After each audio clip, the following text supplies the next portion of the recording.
Hello everybody and welcome to another LP. If you told me 7 months ago at the end of Zanarkand that it would take me 7 months to start a new LP, I would have called you crazy, but it did take that long. Finally we're here, we're going to be playing Final Fantasy X. I've spent the last month or so doing crazy amounts of research into this game. I've got basically an encyclopedia here of things to share with you, but it may be best for us to just get started as quickly as possible. There's so much preamble I could go through, but basically what we're looking at here is the HD remake for PlayStation 3 of a game that came out in 2001 called Final Fantasy X. If you're unfamiliar with Final Fantasy as a franchise, maybe you've heard of it before but you've got no idea, basically they are just a series of RPGs. Every single one of the RPGs is really story focused, right? But they're all totally different universes with different characters and timelines and plots, right? They are as different to one another as Harry Potter would be to The Lord of the Rings. So we are playing the 10th Final Fantasy they ever released, but it's not like a sequel to Final Fantasy 9 or 8 or 7, so don't worry about any of that. And mostly we can forget about the other games in the franchise in their entirety. There is some cool trivia which I'll go into, but yeah, we don't have to worry about it.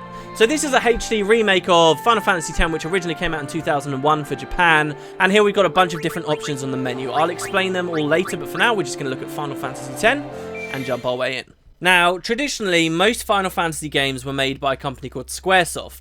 After they made Final Fantasy X, so just after this game, they merged with another company to form Square Enix. And if you've been hearing a little bit through the grapevine, oh, Final Fantasy is such a bad franchise now, like the franchise has gone downhill, a lot of people, and I'm not saying this is necessarily true because I've enjoyed some of their games that came after Final Fantasy X, but a lot of people say that FFX was like the last good one, and after that, because of their merger, because they became Square Enix, that's when things started to get kind of bad. But even really, Final Fantasy X marks a big moment of change. The games used to be out for the NES and the PS1 and had very little voice acting, right? There really wasn't any voice acting. Final Fantasy X was the first game to introduce that. Now, I've told you guys, these are really story-heavy games. This is basically going to feel like a movie, alright? So go grab popcorn, get some Coke. I may or may not myself be about to marathon this for a fair few hours. And you know, it's a bit of a slow builder. It's a big, long game about a big adventure, and there's going to be a lot of characters we get to know. However, because this is the first Final Fantasy that had voice acting, I do warn you, okay? Yes, this is a HD remaster that just came out in 2014, but we were right on the cusp of the start of the PS2 when this came out, and the voice acting, I don't know, it can be a bit hit or miss. In fact, the voice acting isn't really what's bad, it's the lip sync and some of the animations can be a bit jarring. So, give it a shot. That's all I'm saying. Before we hit new game, just give it a shot, right? Give me a few episodes and you'll start to look past it and really appreciate a fantastic story. Like, I really, really like the story on this. It's actually inspired me in a lot of ways that I never really realized, but we'll talk about that later. Anyway, so new game. Just skip through this. I'm going to be picking Expert Sphere Grid. I'll talk about that more later. It's really stupid that they give you this option straight away because no one's going to know what a Sphere Grid is. Select a Sphere Grid to use. How are you supposed to know that? Most people go for Standard, I guess, in this situation, but I'm going to go Expert. We'll talk more about it later. Don't worry. Anyway, when I hit yes now, we're going to get a bunch of cutscenes. I'm going to shut up through them. Try to enjoy, and we'll see how it goes. The game starts like really surreal as well, by the way, so... But there's some big hints to what will be happening in the future. Anyway, enjoy.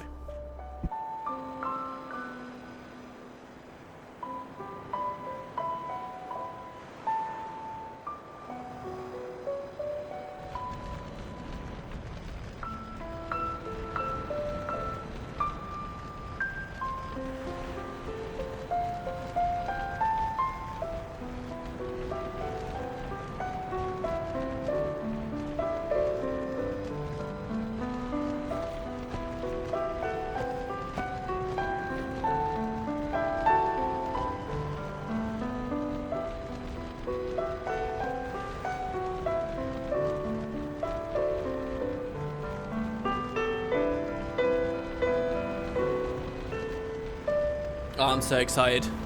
Who are these characters?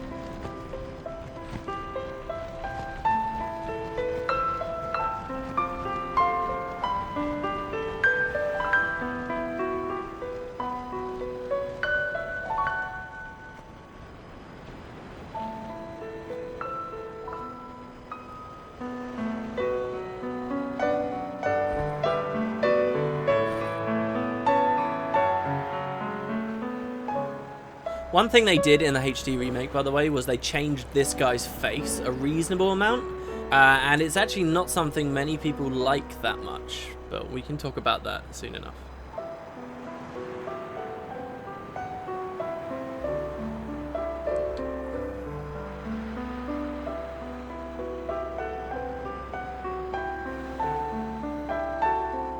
Like, they say he looks a bit creepy now, and I can sort of agree with that. Listen to my story. This may be our last chance.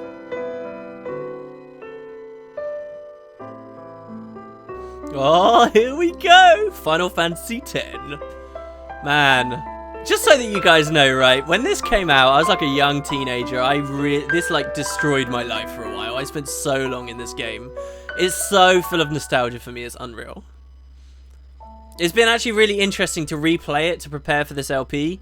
Because it's made me watch all this stuff again after like a huge 10-year break or so. And it's weird to see how I judge the game now and sort of see through certain things. But a lot of it has held up, I must say.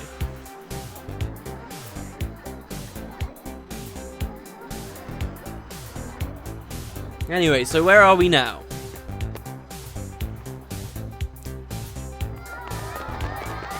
Okay, an excited crowd, apparently.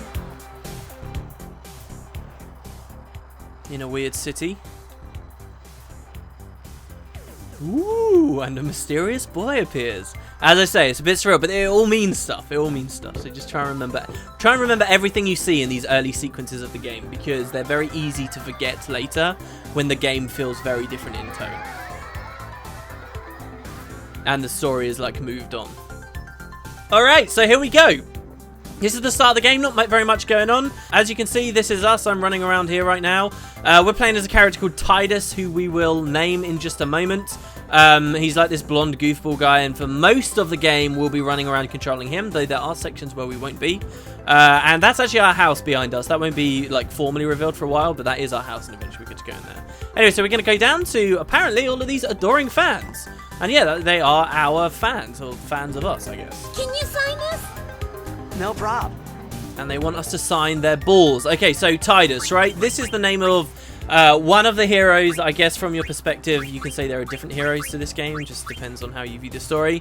I call him Tidus. Straight away, some of you are going to be getting annoyed. See, apparently the official pronunciation of this is Tidus. Now, T-I-D-U-S to me sounds like Tidus. Thematically, this character's got like a lot to do with water, and they say that the name is supposed to resemble the word tide, so it would be Tidus to me.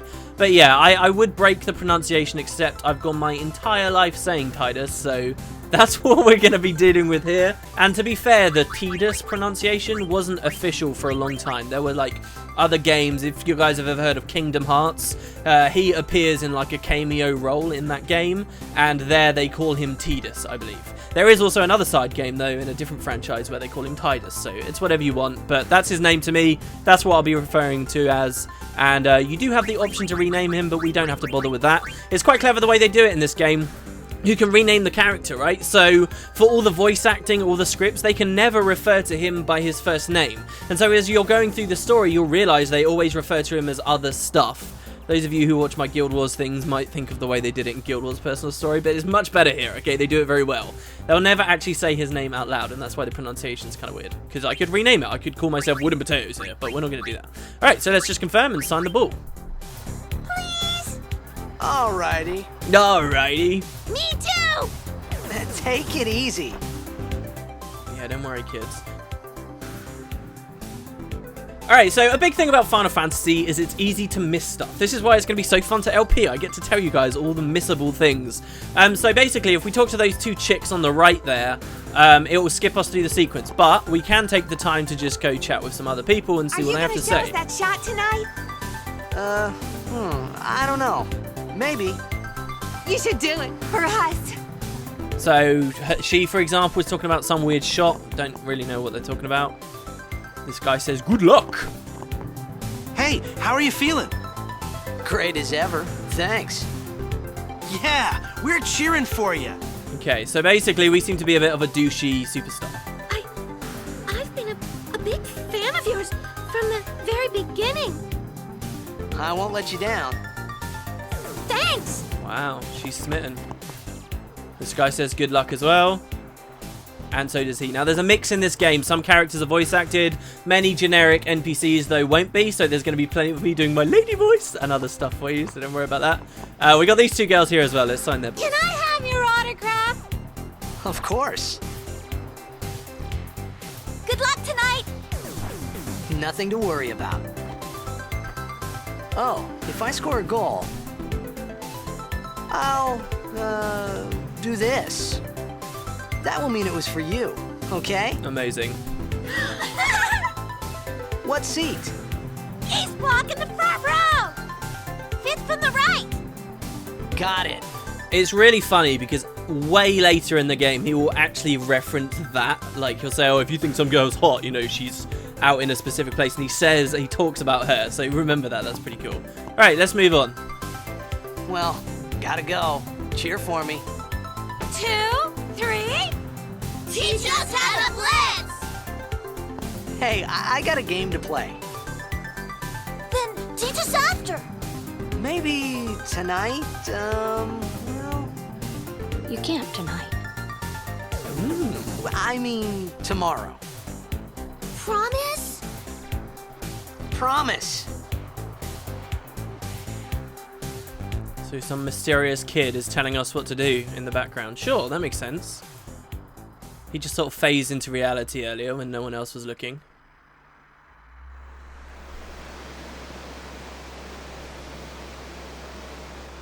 And so this is a really cool city. It's funny in the HD remake because you can see the backgrounds better. And it makes you realise that they're much more cardboardy than you'd ever realise back on the PS2 release. But we won't spend much time here anyway, so I guess it doesn't matter.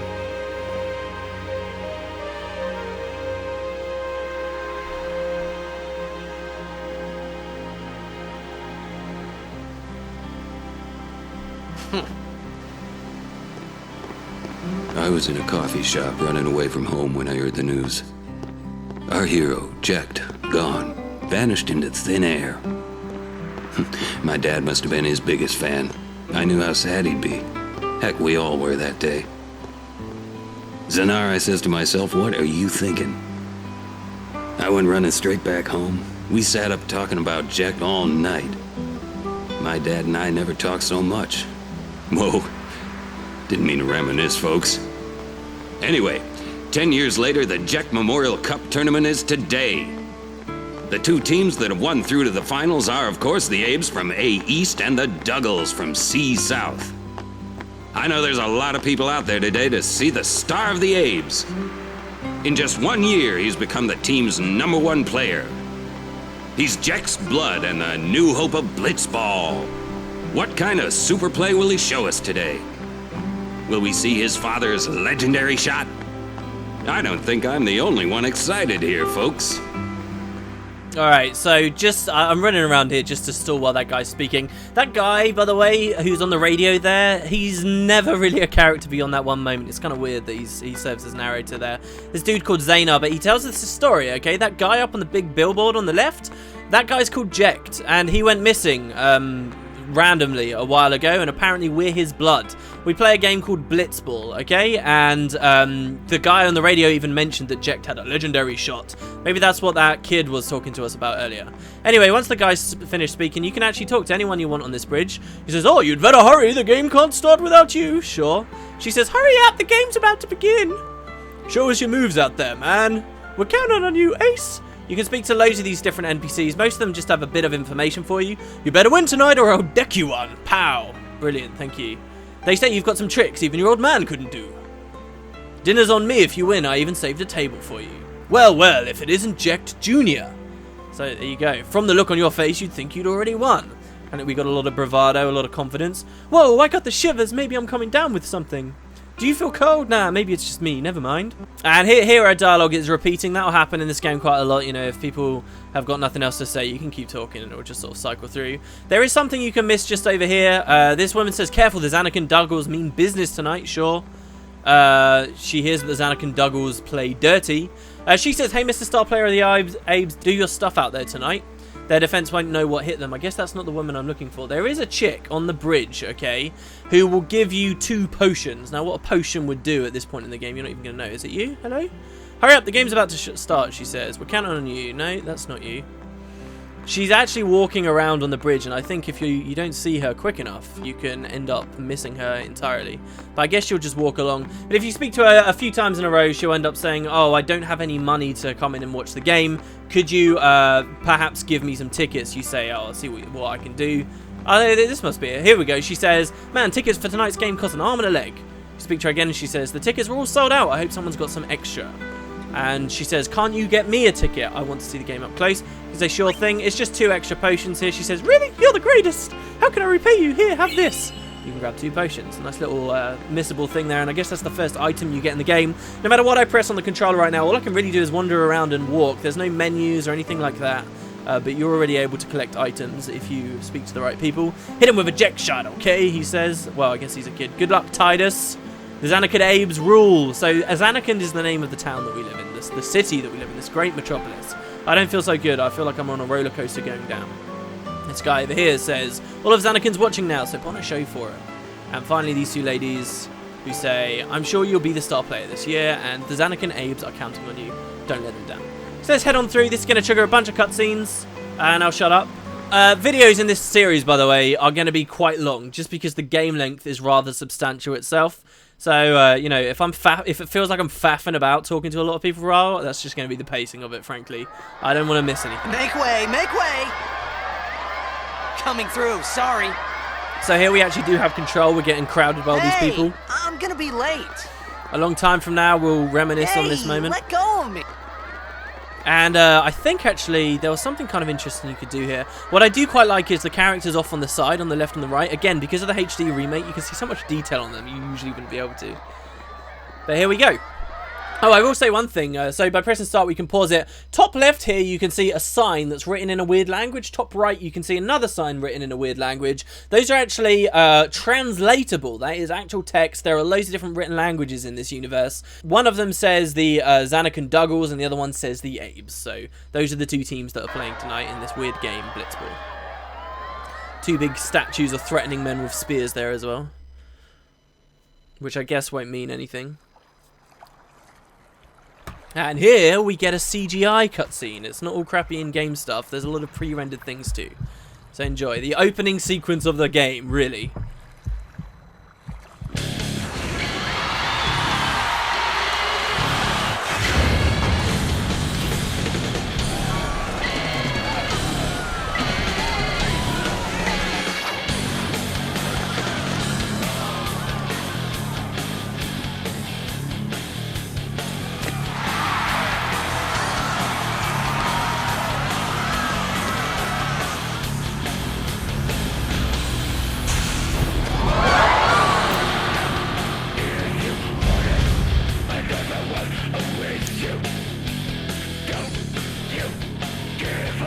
Oh, hello. Mysterious looking man.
This here that Titus is trying is called the sphere shot, by the way.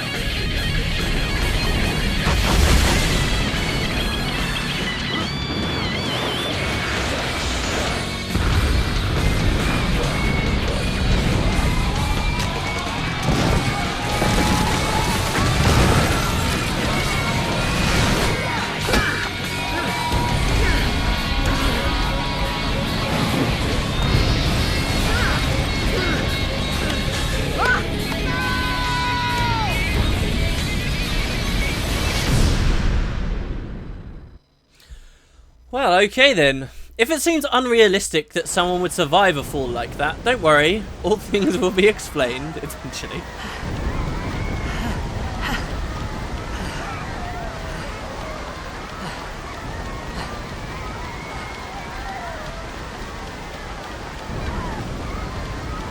Alright, so everything's pretty messed up. People are going to be running past you here. You actually can't talk to them at all. You can't do anything. So let's just head on south and see what we've got. Top left, obviously, I think this is the first time the map appears. That glowing red triangle shows you objectives. What are you doing here? I was waiting for you. What are you talking about? Okay, so we know that guy. That's kind of weird. Lots of injured people down here, fleeing people. So here, as you can see, the red triangle is to the bottom of the map, so that's where we need to go. Really basic, lets you know, pretty much means you never get lost. There are some times you can get lost, I suppose.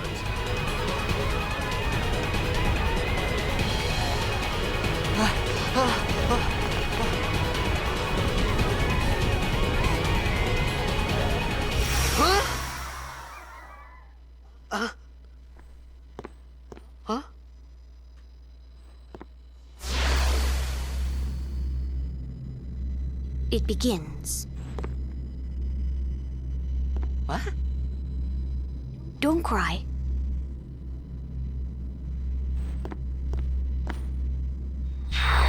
What? Sure, okay. No worries. No, it's cool. Just disappearing children that can freeze time. That's fine. What the? Huh? Hey, wait! Oh, look, there's Oren. Cool.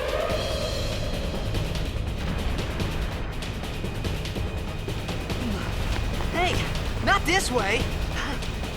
Look.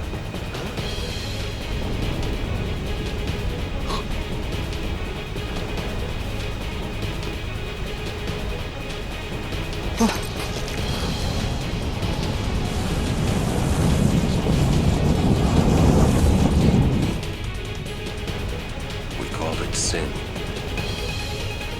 Sin?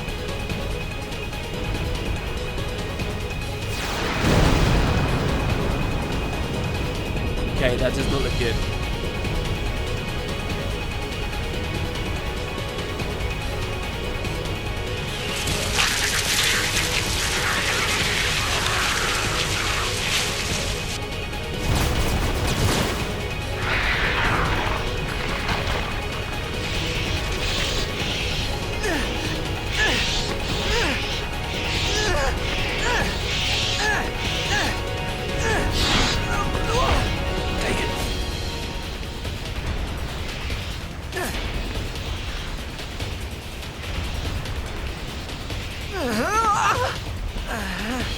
A gift from Jet. My old man?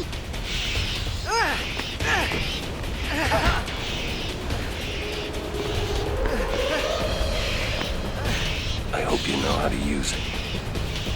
So yeah, despite the fact we've been in like a mechanized city this whole time, this is a fancy game. We're going to be playing with swords and stuff. There's magic. These ones don't matter. We cut through. And this is our first battle. Welcome, finally, 20 minutes in. This is the first battle of the game. Really, the battles are only a part of the whole experience, but sure, whatever. Right, so this is how it works, okay? It's not necessarily the best Final Fantasy battle system, but it's good enough, and hopefully I'll explain everything to you guys in due time. We get two options right now. Number one, we can use an item, and as you can see, we've got some potions. We've got 2 extra because of that girl we just spoke to, or we can attack. Let's just attack. And there's only one target on the board, this sin scale, so you see the red arrow now appears above its head. We select to attack, and there you go, we've cut through it. Now we get to play as Oren as well, so we can tell Oren who does he want to attack. Does he want to attack one of the sin scales over here, or does he actually want to attack one of us? Of course we want to attack the sin scales, so we slap him through. Each time you hit someone, you see you do an amount of damage. That takes health off of them. Tidus here is hitting for about 140. Oren's hitting nearly double that, so he's obviously a much better fighter. You can see as soon as these guys spawn here, these more sins spawn of this big thing in the sky. Don't bother going after all of them. Cut the ones that matter and run. You'll see they've got different health as well. So not only does Oren hit twice as hard as Tidus, but he's also got double the health. You know, Tidus has only got 500 max health. Oren's got well over 1,000 right now. And yeah, there are multiple targets you can go for. So already you can see how this gets slightly more complicated than just selecting attack, attack, attack. We've got 3 guys in front of us but also 2 behind us. Orange just told us we only want to kill the ones in front, so we can do that. There is an option you can do in this immediate battle at the start of the game. Because whenever you kill a sin spawn behind you, you can constantly just keep farming them, basically. And this won't get you loot or items or anything, but it actually can help you to unlock things for overdrives, which is a mechanic in the game. It's actually really cool that this very first battle you ever participate in, you can do stuff like that with.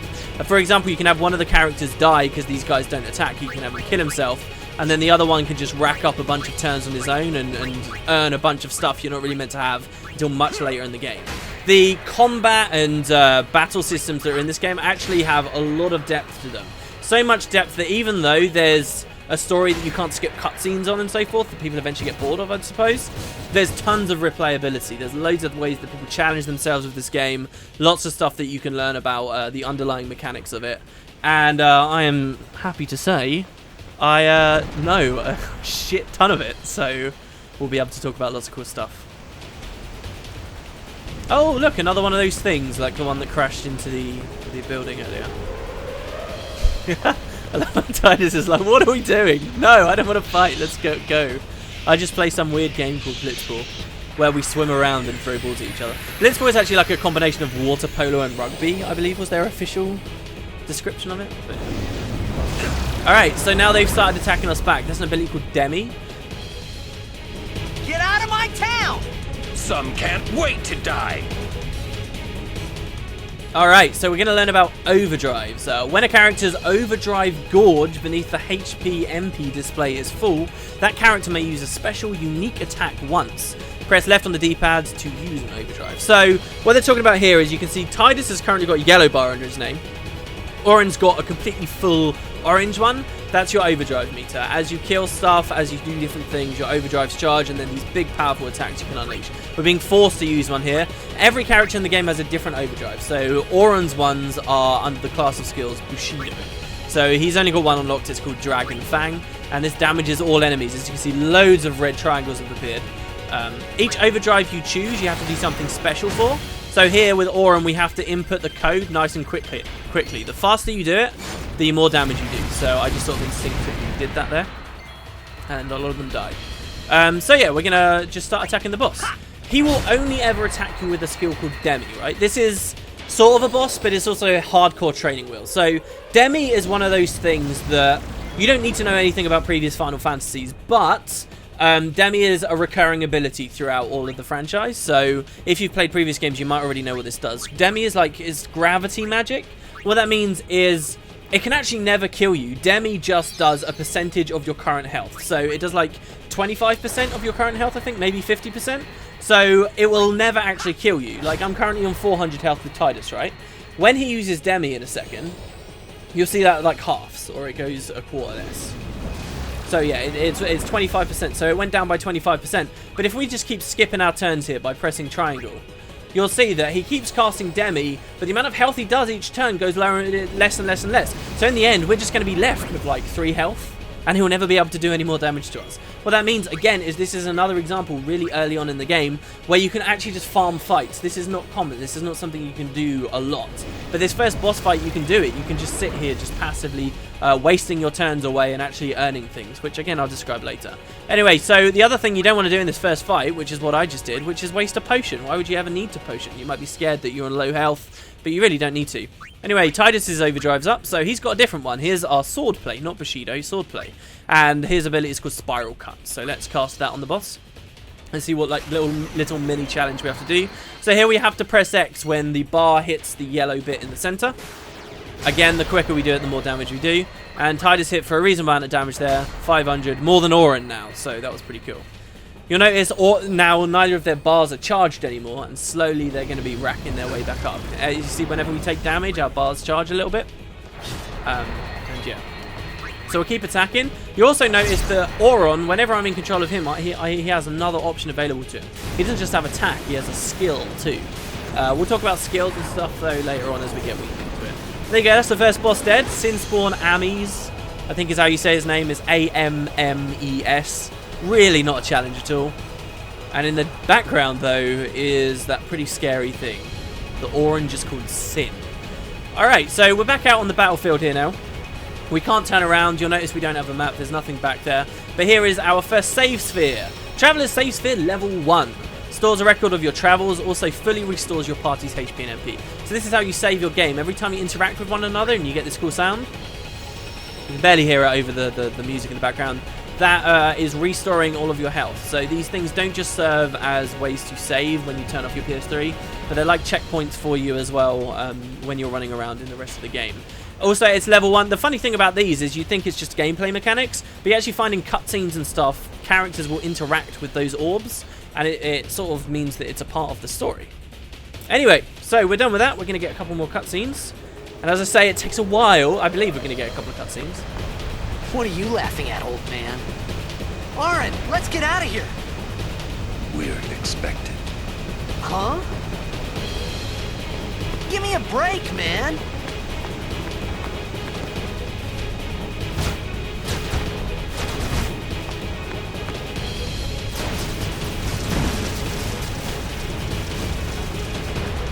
Oh yeah, there's this encounter. I forgot that this even existed. So, we've got another little encounter. This one you can lose. Notice how they gave us a save sphere and now we actually can lose. So there's a bunch of enemies, these sin scales, all over the place. Before we wanted to attack just the ones in front, so let's stick with that mentality, shall we? There's one dead. Ah, but it just got replaced. If you saw over there's another one on the battlefield. And now the other ones are attacking. They also have this ability on them where their wings begin to flicker. And that's not good. It means that if that one's left to survive, eventually it will do a more powerful attack later. So we'll cut that down. Even though we want the ones in front, we should probably attack the one behind just to keep ourselves safe. And we're going to keep up this little fight here just for a moment or two. And Oren's going to realise this is kind of futile what we're doing.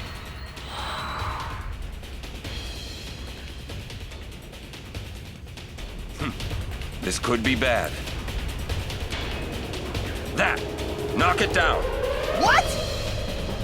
Trust me, you'll see. Now we get another target available here, this thing called the tanker. Now you'll notice there's actually more icons again on it, and that actually says the word oil in Spear and script. So there's actual writing in this game you can translate, and this is an oil tanker. So by attacking this thing, we can trigger something cool to happen that will end the fight. Kind of weird mechanic stuff about this. The tanker has a certain amount of health, right? And you can actually throw potions at it, like so, because you can throw a potion at your allies or even enemies. And if you throw a potion at it, you'd expect it to put its health back up, right? So Oren just did some damage, and now throwing this potion is going to heal it back. So in theory, you could keep attacking it, throw in a potion, attack it, throw a potion, throw it, and you'd never go anywhere. Interestingly enough, though, the game is just coded so that if you attack it 3 times, it doesn't matter what its health is, it will break, which is what we're aiming to do. I believe it's 3 times anyway. Okay, apparently it's not 3 times. Maybe it's a couple more. But the point is that if you throw potions at it, which the devs never really expected you to do, it doesn't change the outcome of the fight anyway. So things are looking pretty dire here. A lot of them are around us. They got their wings flickering, but neither of our healths are in yellow just yet, so we should be okay. And this thing's almost fallen off. There you go. I guess it was 5 hits. Now what this accomplishes... I failed to see how Oren knew this would happen. But we destroy the building, sure. And Jet comes crashing into us. Oren's looking very badass there, like he just doesn't give a shit about anything that's going on. Now that's part just, oh, he's a cool guy. Go. But it also sort of makes sense later on. Again, there's so much stuff that I have to refer to later.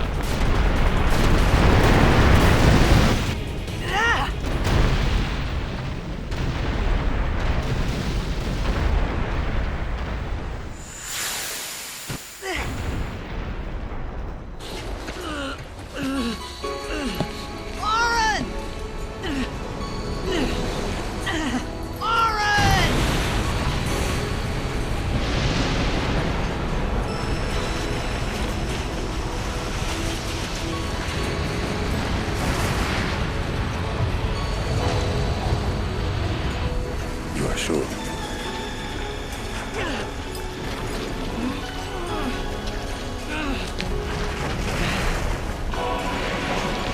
This is it.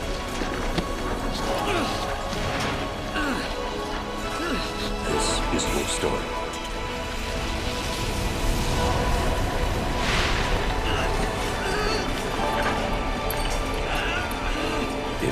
ends here.